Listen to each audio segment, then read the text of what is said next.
Nilipomzaa alikuwa hajalia na alianza kudondoka akiwa na miaka 9 usingizini.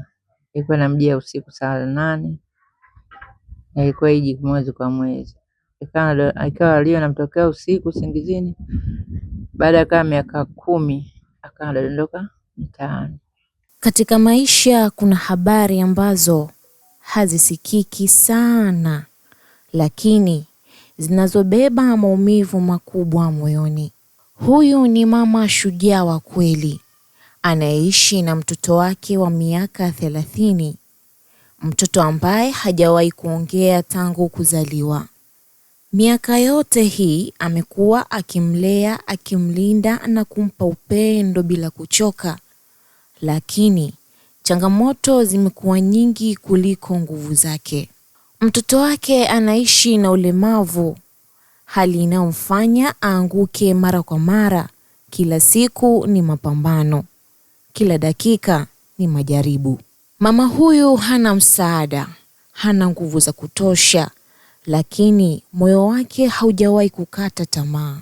Fikiria kuishi maisha yote bila kusikia sauti ya mwanao akikuambia, mama. Hii si hadithi ya kusimuliwa tu, ni maisha halisi kabisa.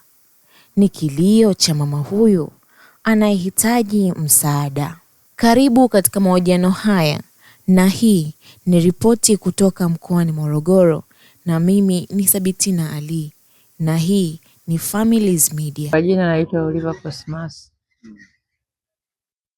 Tunatamani kidogo tufahamu historia ya maisha yako pamoja na mtoto wako. Changamoto hii ambayo tunamuona nayo ilianza vipi, katika mazingira yapi? Nilipomzaa alikuwa hajalia na alianza kudondoka akiwa na miaka 9 usingizini. Ilikuwa inamjia usiku saa 8 na ilikuwa iji mwezi kwa mwezi. Ikawa alio namtokea usiku usingizini. Baada ya kama miaka 10 akawa anadondoka mtaani. Na dawa alianza akiwa miaka kama 12. Baada ya kuhangaika sana ndio kuna daktari bingwa akasema tatizo amezaliwa nalo, iko kwenye ubongo. Niliambiwa nimpeke Dar es Salaam scan la kutokana hali ya kiuchumi, kashindwa. Kana mhudumia mwenye na hivi ana kliniki kila mwezi ana dawa aenda kuchukua, ila sio za bure, za hela hizo dawa. Na ni mtoto wako wangapi wewe? Mwanangu wa kwanza. Na jumla una watoto wangapi? 3. Sawa. Sasa changamoto hii ya kuanguka huwa inampelekea nini na nini? Yaani pindi pale anapokuwa anaanguka, kuna matatizo mengine yote waga anayapata baada ya kuanguka? Matatizo anapata akianguka, yaani mgongo wake toka anze kutumia dawa hizo ambazo ndio anazitumia uanguke ovyo, lakini kabla alikuwa atumia dawa alikuwa ukimgusa bila taarifa awaga anaanguka, akianguka atoka vidonda. Kwa hiyo madaktari kitu ambacho wamesema ni kwamba changamoto hii ilianza pale ambapo baada ya kuzaliwa bila kulia. Changamoto ya kuzaliwa pale ndio hajalia, kwa hiyo kaja nayo. Kwa hiyo kadri yapokuwa tatizo linakuwa mpaka sasa hivi tatizo lishakuwa tuseme kama ni sugu kuliko kwenye ubongo. Na kila wiki umetuambia kwamba kila mwezi ana kliniki ambayo anaenda. Na kwenye hiyo kliniki ambayo anaenda gharama zake zikoje? Gharama zake akiwa na bima, baadhi ya dawa anapata pale, baadhi ya dawa anaenda kununua. Kama hivyo sasa bima yake imeisha, sijampeka mwezi wa 2. Kwa hiyo nanunua katu dawa kidogo kidogo, nikipata 10,000 namnunulia, natafuta hiyo ya bima, kwa sababu ukienda hivi bila bima kumwona daktari ni shilingi 10,000 na dawa unatakiwa kununue. Sawa. Na yeye hapa alipo sasa hivi anaweza kufanya kazi yoyote? Hana kazi yoyote, anategemea mimi kila kitu mimi. Kana mhudumia mwenye na hivi ana kliniki kila mwezi ana dawa aenda kuchukua, ila sio za bure, za hela hizo dawa. Na ni mtoto wako wangapi wewe? Mwanangu wa kwanza. Na jumla una watoto wangapi? 3. Sawa. Sasa changamoto hii ya kuanguka huwa inampelekea nini na nini? Yaani pindi pale anapokuwa anaanguka, kuna matatizo mengine yote huwaga anayapata baada ya kuanguka? Matatizo anapata akianguka, yaani kuanguka kwake toka anze kutumia dawa hizo ambazo anatakiwa anazitumia huwa anguki ovyo ovyo, lakini kabla alikuwa hatumii dawa alikuwa akimgusa hivi taarifa hawaga anaanguka, akianguka atoka vidonda. Kwa hiyo madaktari kitu ambacho wamesema ni kwamba changamoto hii ilianza pale ambapo baada ya kuzaliwa bila kulia. Changamoto ya kuzaliwa pale ndio hajalia, kwa hiyo kaja nayo. Kwa hiyo kadri alipokuwa tatizo linakuwa mpaka sasa hivi tatizo lishakuwa tuseme kama ni sugu kuliko kwenye ubongo. Na kila wiki umetuambia kwa kila mwezi ana kliniki ambayo anaenda, na kwenye hiyo kliniki ambayo anaenda gharama zake zikoje?